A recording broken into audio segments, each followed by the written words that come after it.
प्रभावित हो रहे हैं, उनके साथ जुड़ने का विचार बना रहे हैं, जरूर जुड़ो। नमस्कार, साई बंदी सतनाम। तो आज जो वीडियो मैं बना रहा हूँ ये रामपाल जी के भक्तों के लिए और उन लोगों के लिए जो रामपाल जी का ज्ञान सुन के प्रभावित हो रहे हैं, उनके साथ जुड़ने का विचार बना रहे हैं, जरूर जुड़ो। अच्छी बात है, किसी ना किसी को जुड़ना चाहिए, हमें किसी से कोई वैर नहीं है। लेकिन मैं कभी नहीं चाहूंगा कि आप उस पंथ में जुड़ जाए जिससे आपका जीवन बेकार हो जाए, आपका जीवन निरर्थक हो जाए। मैं कभी नहीं चाहूंगा, क्योंकि ये मनुष्य जीवन इतना अनमोल है कि आप सोच भी नहीं सकते कि कितना अनमोल हो सकता है। सारी दुनिया, सारा संसार अगर बेचकर भी अगर तुम्हें कोई कहे कि मनुष्य जन्म मिल जाएगा तो सस्ता है। सारा संसार बेचकर भी इतना धन नहीं आएगा कि मनुष्य जीवन को खरीद पाए। ये परमात्मा की दया से मिलता है, नहीं तो काल भगवान 84 में ढोकता ले जाके। और वो अनमोल जीवन अगर आप ऐसे ज्ञान में बिता दो जिससे आपकी आत्मा का कल्याण ना हो, तो मुझे नहीं लगता कि इससे फूटे भाग किसी के होंगे, क्योंकि इंसान जन्म बहुत अनमोल है। फूक फूक के कदम रखना चाहिए, हर प्रकार के ज्ञान को सुन के समझ के तब निर्णय लेना चाहिए कि आगे क्या करना है। और ज्ञान को हमेशा पक्षपात रहित होकर सुनना चाहिए। कबीर साहब ने कभी ऐसा नहीं बोला कि आप उस गुरु से नाम लो जिसके द्वारा आपके पिताजी ने नाम दिया या आपके माताजी ने या किसी खानदान में किसी रिश्तेदार ने नाम लिया। बिल्कुल नहीं,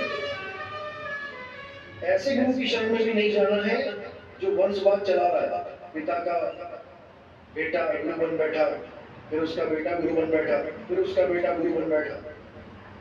कभी नहीं। गुरु कैसे धारण करना चाहिए? गुरु ज्ञान को परखने के बाद धारण करना चाहिए। सब काहू का लीजिए साचा शब्द निहार, और पक्षपात मत कीजिए कहे कबीर विचार। तो आज जो वीडियो आपके सामने आने वाली है, बिना पक्षपात के आपने इसको अच्छे से समझना है। 101% आपका कल्याण होगा। ऐसा हो नहीं सकता कि मालिक की दया आप पर ना हो, ऐसा हो नहीं सकता कि बंदी छोड़ की कृपा आप पर ना हो। बस आप पक्षपात रहित होकर इस ज्ञान को समझना, डेफिनेटली आपका कल्याण होगा, कोई रोक नहीं सकता। तो ये सत्संग बहुत जरूरी है सुनना। इसको हर उस जीव तक पहुंचा दो जो सत्य का खोजी है, जो सत्य को जानना चाहता है। ये वीडियो उस तक पहुंचा दो ताकि उसका कल्याण हो। साहिब की सत्य तो जानकारी जो मैं देने आया हूं, अब उसको शुरू करते हैं। तो सबसे पहले क्या बताना है, मैंने नंबर वाइज बताऊंगा, 1 2 3 4 5, क्योंकि ये एक तरह से सवाल होंगे जो आपने रामपाल जी के भक्तों से, उनके कोऑर्डिनेटर से, गुरु जी से, उनके भाइयों से, उनके खानदान वालों से आपने ये पूछने हैं सवाल उनसे। और जैसे ही आप ये सवाल पूछोगे उनके पास कोई जवाब नहीं होगा, तो वो आपको क्या कहेंगे कि तुम काल के दूत हो, तुम नितिन दास के द्वारा भ्रमित हो चुके हो, तुम निगुरे हो, तुम ये हो, तुम वो हो, बकवासबाजी करेंगे। अगर पहले से कोई रामपाल जी का भगत होगा, सवाल पूछ लेगा तो उसको पीले पर्चे का डर देंगे, डराएंगे उसको, तुम्हारे नाम का पीला पर्चा निकाल देंगे, गुरु द्रोही घोषित कर देंगे, लेकिन ये जवाब नहीं दे पाएंगे। और साहिब ने कहा, जिस गुरु से भरत ना मिटे, भ्रांति जीव की ना जाए, सो गुरु झूठा जान के त्याग देर ना लगाए। उसको त्याग के देर नहीं लगाना चाहिए जिसके पास आपके सवाल के जवाब ना। तो क्या है वो सवाल, आइए देखते हैं। साहिब बनेगी सत्य। तो प्रश्नावली शुरू करने से पहले हम रामपाल जी का धन्यवाद करेंगे। क्यों? क्योंकि इन्होंने सोए हुए समाज को ये बताया कि कबीर कौन है। आखिर कबीर साहब हैं कौन? ये उन्होंने अच्छी तरह समझाया और बहुत ही बढ़िया तरीके से ग्रंथों में खोज के बताया, उसका हम धन्यवाद भी करेंगे। लेकिन वो ये कभी नहीं बता पाए कि व्हाट इज कबीर, कबीर क्या है, कबीर कौन है तो बता दिया, लेकिन कबीर क्या है ये वो कभी नहीं बताया, क्योंकि ये वही बता सकता है जो तत्वदर्शी संत होगा। क्योंकि कबीर कोई काया नहीं है, कबीर काया से परे आत्म सत्ता है। तो उसके बारे में आज हम पूरी जानकारी भी लेंगे और उन सवालों को भी रखेंगे जो इनके पंथ को 101% अधूरा सिद्ध करता है।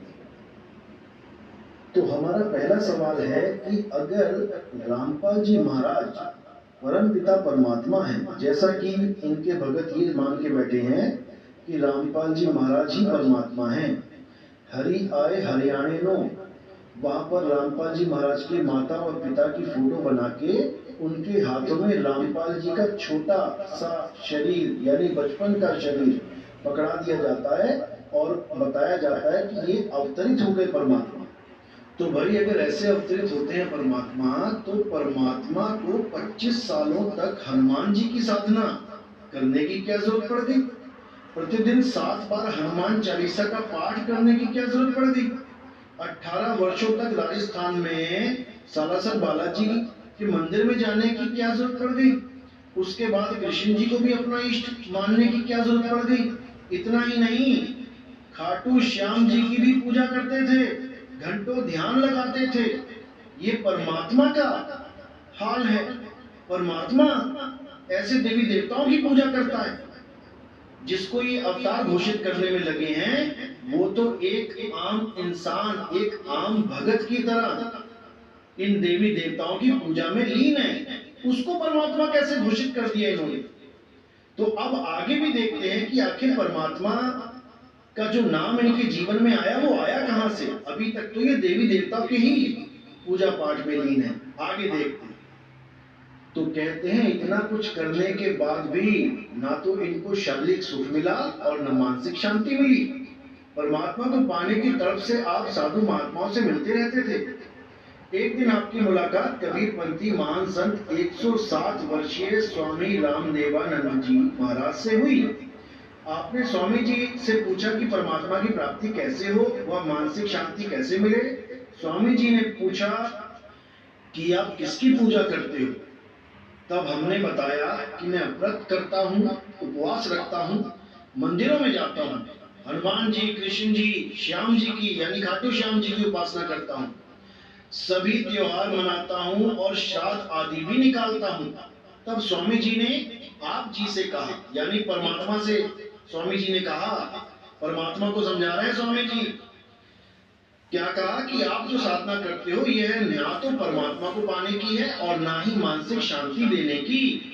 बताओ, यानी स्वामी रामदेवानंद जी परमात्मा को समझा रहे हैं कि भाई तुम देवी देवताओं के चक्कर में पड़ गए हो, अब देवी देवताओं को छोड़ दो और कबीर साहब की जो पुरानी फोटो है, सफेद दाढ़ी, सफेद बाल, टोपी, उस फोटो के आगे दंडवत करना शुरू कर दो, देसी घी की खड़ी जोत जलानी शुरू कर दो, तब तुम्हारी मुक्ति हो जाएगी। बताओ, परमात्मा भी गलतियां कर रहा है और परमात्मा को सुधारा जा रहा है। बताओ ये कैसा परमात्मा है? तो मेरे भाई इस भ्रम से बाहर निकल जाओ कि रामपाल जी कोई परमात्मा है। आखिर परमात्मा क्या है ये आपको थोड़ी देर में समझ में आ जाएगा। तो पहले इस भ्रम को निकालो कि ये कोई परमात्मा है।